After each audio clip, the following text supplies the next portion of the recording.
अब देखिए हम लोग क्या है, एडवांस रूलिंग्स डिस्कस कर रहे हैं।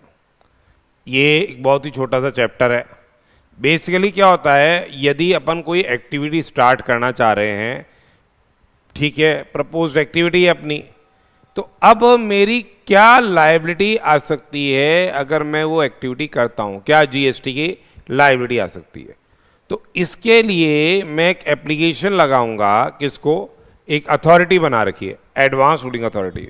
मैं एप्लीकेशन लगा रहा हूं किसको, अथॉरिटी फॉर एडवांस रूलिंग्स को। और फिर वो अथॉरिटी फॉर एडवांस रूलिंग्स क्या देगी, रूलिंग देगी इन एडवांस कि आपकी ये टैक्स लायबिलिटी आ सकती है। और वैसे बाइंडिंग नेचर ये है कि अगर अपील में नहीं गए आगे, तो जो ruling authority for advance rulings ने प्रोनाउंस करी वो बाइंडिंग रहेगी आप पे, जिस मैटर में वो रूलिंग प्रोनाउंस हुई है, और डिपार्टमेंटल अथॉरिटीज पे ये क्या है, रूलिंग बाइंडिंग रहेगी। तो now let us start what advance rulings. तो बेसिकली क्या है, अथॉरिटीज बना रखी है क्या, एडवांस रूलिंग के रिलेशन में, और वो रूलिंग प्रोनाउंस करती है। तो एडवांस रूलिंग क्या हो गया, एक तरह से एडवांस रूलिंग क्या हो गया, advance ruling means a decision, ये क्या है, डिसीजन है, which has been provided by advance ruling authority या appellate authority for advance ruling, उसके हायर फोरम है appellate authority for advance ruling, to an applicant on matters, to an applicant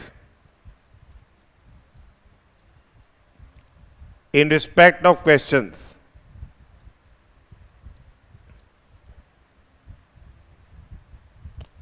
for which ruling is sought, for which basically ruling is sought, that is in relation to, matters are in relation to supply of goods or services or both. Okay,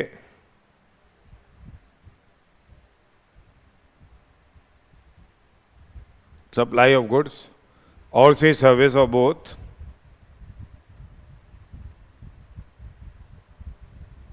undertaken or proposed to be undertaken by him, undertaken or say proposed to be undertaken by him.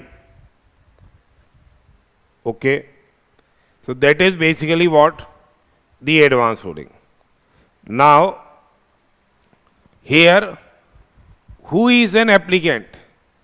Applicant who can make an application for advance ruling, that is a registered person. Applicant कौन होगा, registered person होगा, और person desirous of obtaining registration.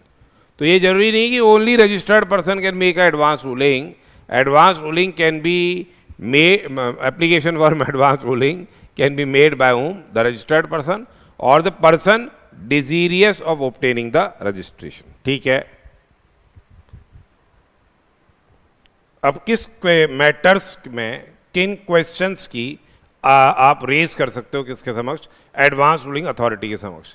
तो देखो, एक तो हो गया क्लासिफिकेशन के मामले, एक वैल्यूएशन के मामले हो गए, एक टाइम ऑफ सप्लाई के हो गए, एक आईटीसी से रिलेटेड हो गए, एक एग्जेम्पशंस हमारे ऊपर अप्लाई होंगे या नहीं होंगे, ये मेरी जो एक्टिविटी मैं कैरी आउट कर रहा हूँ सप्लाई की एम्बिट में आती है या नहीं आती है, मुझे रजिस्ट्रेशन कराने की रिक्वायरमेंट है या नहीं है, क्या मैं लायबल हूँ या नहीं हूँ, ठीक है, इस एक्ट के तहत। तो ये क्वेश्चंस क्या है, अथॉरिटी फॉर एडवांस रूलिंग के समक्ष रेज किए जा सकते हैं।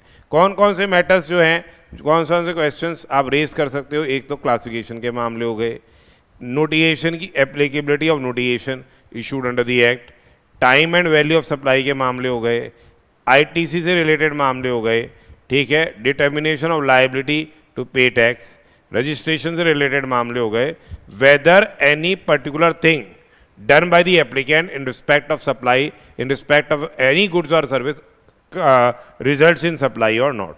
ये मामले हैं जिनके रिलेशन में एप्लीकेंट अथॉरिटी से रूलिंग मांग सकता है। तो ये बहुत ही इंपॉर्टेंट है, this is very very important from examination point of view, this is very very important from से एग्जामिनेशन पॉइंट ऑफ व्यू, ठीक है। अब देखिए यहाँ पे, अब देखिए यहाँ पे, देखिए जो अथॉरिटी फॉर एडवांस रूलिंग्स है, अथॉरिटी फॉर एडवांस रूलिंग है, वहाँ हम एप्लीकेशन देंगे, ठीक है, प्रिस्क्राइब्ड फॉर्म में दे रहे हैं, यानी ARA1 फॉर्म के अंदर एप्लीकेशन दे रहे हैं। क्वेश्चंस अपन ने स्पेसिफाई कर ही दिया। फीस रहेगी 5,000 रुपये, फीस रहेगी क्या 5,000 रुपये, और 5,000 CGST की है, 5,000 SGST की है। अपन ने ये एडवांस रूलिंग अथॉरिटी के समक्ष क्या है, अपन ने ये अप्लाई किया, ठीक है। अब the authority for advance ruling, the authority for advance ruling they may call for necessary records, ठीक है, they may call for necessary records, और फिर ये रिटर्न कर देंगे, नेसेसरी रिकॉर्ड्स कमिश्नर से मंगवा के ये रिटर्न कर दिए जाएंगे records as soon as possible.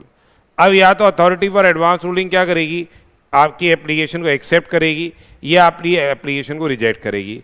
पर अगर ये रिजेक्ट कर देती है आपकी एप्लीकेशन को, तो पहले आपको क्या है, सुनवाई का उचित अवसर प्रदान किया जाएगा with order of rejection after giving the concern person an opportunity of being heard, ठीक है। और ये बताया जाएगा कि यहाँ पे the communication of order is made specifying the reasons for से रिजेक्शन, ठीक है।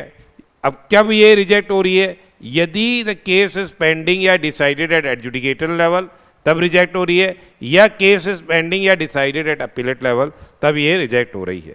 Otherwise authority for advance rulings आपकी एप्लीकेशन एक्सेप्ट करेगी और within a period of 90 days, within a period of 90 days pronounce कर देगी अपनी ruling, अपनी रूलिंग प्रोनाउंस कर देगी after giving both the parties an opportunity of being heard, after giving both the parties an opportunity of being heard.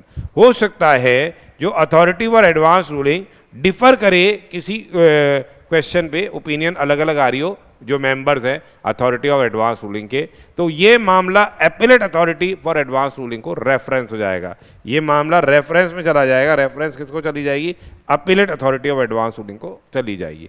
अब authority for advance ruling ने जो ruling pronounce करी, अथॉरिटी फॉर एडवांस रूलिंग ने जो ruling pronounce करी, उस ruling के against में ये अगर आप सेटिस्फाइड नहीं हो तो एप्लीकेंट जा सकता है, या फिर अगर डिपार्टमेंट वाले सेटिस्फाइड नहीं है तो डिपार्टमेंट वाले अपील में जा सकते हैं, अपील में जा सकते हैं। उनके लिए कितने टाइम लिमिट के अंदर अपील फाइल करनी है, 30 डेज के अंदर टाइम लिमिट के अंदर अपील फाइल करनी है, 30 डेज के टाइम लिमिट के अंदर अपील फाइल करनी है। कंडोनेशन ऑफ डिले हो सकता है for a further period of 30 days.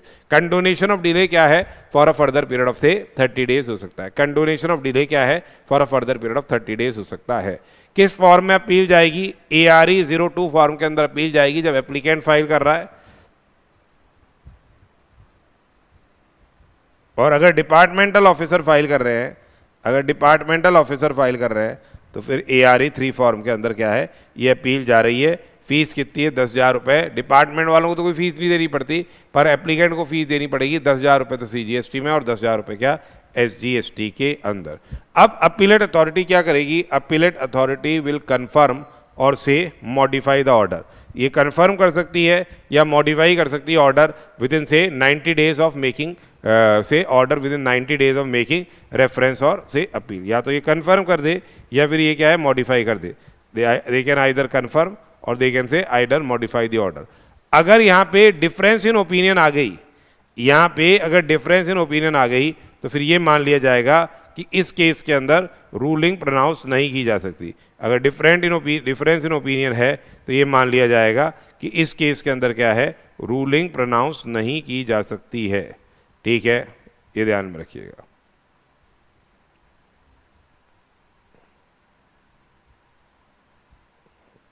ये आ गई हमारे पास।